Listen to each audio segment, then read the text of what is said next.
Merci d'être avec nous. Et oui, l'actualité dominée par cette rencontre entre Donald Trump et Benjamin Netanyahou. Et on continuera à suivre tout au long de la journée les analyses et aussi demain matin finalement ce qu'il en a été. Pour en parler, nous sommes avec Yom Tov Kalfon, comme chaque mardi matin. Bonjour Yom Tov. Bonjour Ilana. Merci beaucoup d'être avec nous. Vous venez d'entendre Denis Charbit, professeur de sciences politiques. On parle de cette visite de Benjamin Netanyahou à Washington. Alors selon vous, qu'est-ce que Bibi doit demander à Donald Trump ? Comme vous en avez très bien parlé avec Denis Charbit juste avant, et plusieurs analystes en Israël en parlent tous les jours ces derniers jours, il y a plusieurs questions qui sont sur la table, comme la réalisation de la deuxième phase de libération des otages, comme la reprise de la guerre pour anéantir le Hamas, qui est demandé notamment par l'aile droite du gouvernement Netanyahou. Mais en toute humilité, je pense personnellement qu'il faut aller voir Donald Trump avec une vision stratégique plus globale et plus effective, c'est-à-dire pas à l'ordre du micro et des petites considérations de l'évolution de la guerre. Avec évidemment, c'est une guerre très importante, mais je crois qu'il faut profiter de l'entrée de Donald Trump à la Maison-Blanche pour lui présenter une vision stratégique de la sécurité d'Israël sur le long terme. Et je crois que les tragiques événements du 7 octobre nous ont enseigné que la sécurité d'Israël peut être préservée uniquement par le fait qu'Israël contrôle ses frontières et une profondeur stratégique au niveau de ses frontières. Cela veut dire que les zones à risque doivent être partie intégrante de la souveraineté israélienne pour empêcher toute prochaine invasion d'ennemis arabes, qu'ils viennent de la bande de Gaza, qu'ils viennent par exemple de la Jordanie, lorsque l'on sait ce qui se passe avec l'Iran qui essaye d'allumer ce front Est. Cela veut dire, pour être clair, cela veut dire qu'Israël doit, au niveau de la bande de Gaza, Israël doit annexer le périmètre de sécurité qui existe déjà, qui est autour d'1 kilomètre de profondeur, donc sur toute la surface de la bande de Gaza, et ce qu'on appelle en hébreu la Tochemet Atzfonit, c'est-à-dire la zone nord. La zone nord où il y avait 3 villages à l'époque, en 2005, avant le démantèlement de la bande de Gaza. C'est une zone que déjà, entre 48 et 67, était une zone tampon, donc qui n'a jamais fait vraiment partie de la bande de Gaza, et qui est proche des centres de population israéliens, c'est-à-dire c'est la zone proche d'Ashkelon et de Sderot, pour parler clairement. Ces zones-là doivent être intégrées au territoire israélien, doivent être annexées pour garantir la sécurité des populations israéliennes, et aussi, il faut dire les choses comme elles sont, pour que le Hamas et les ennemis d'Israël payent un prix territorial de leur attaque du 7 octobre.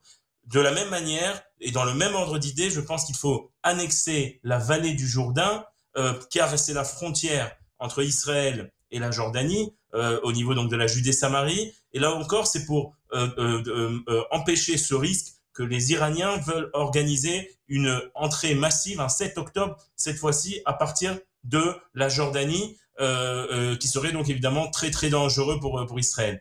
En se basant sur ça, en annexant ces deux territoires qui sont totalement vides de population, je tiens juste à préciser, dans la vallée du Jourdain, il n'y a quasiment aucun Palestinien, il n'y a que des implantations israéliennes, et dans le périmètre de sécurité, la zone nord, il n'y a plus aucun habitant palestinien. Cela veut dire que en faisant cela ne provoquerait pas le fait que des Palestiniens changent tout d'un coup de régime sous lequel ils vivent. Ça ne changera pas la balance démographique israélienne non plus pour les gens qui ont peur de ça en Israël par rapport à la majorité juive. Et par contre, cela assurera la sécurité d'Israël, et cela aussi prouvera que le 7 octobre n'aura pas amené à une victoire des ennemis d'Israël, mais l'inverse, Israël qui développe son assise territoriale. Mais alors, justement, petite question, on en a parlé avec Denis.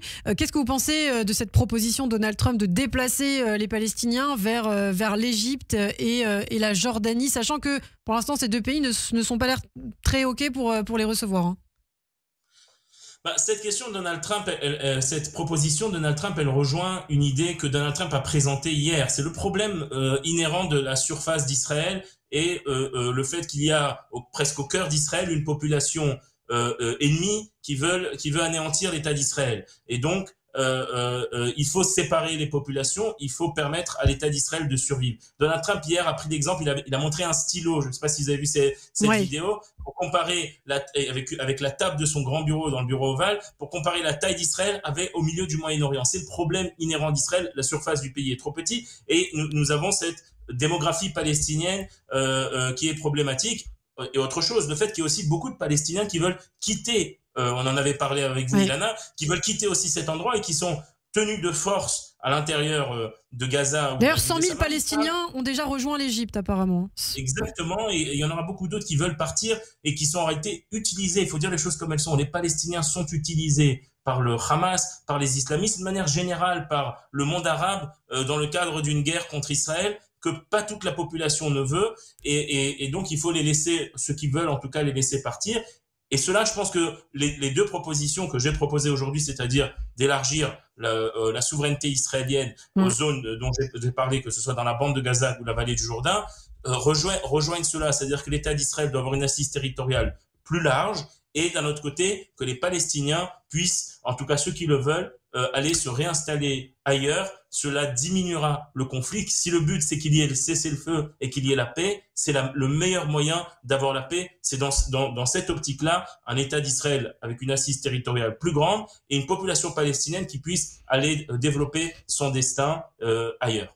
Eh bien, merci beaucoup, Yom Tov Khalfon. Merci pour ce regard sur l'actualité. Comme chaque mardi matin, on vous retrouve également en podcast et sur notre chaîne YouTube. À la semaine prochaine. Merci. Radio J, le 6-9, Ilana Ferradian.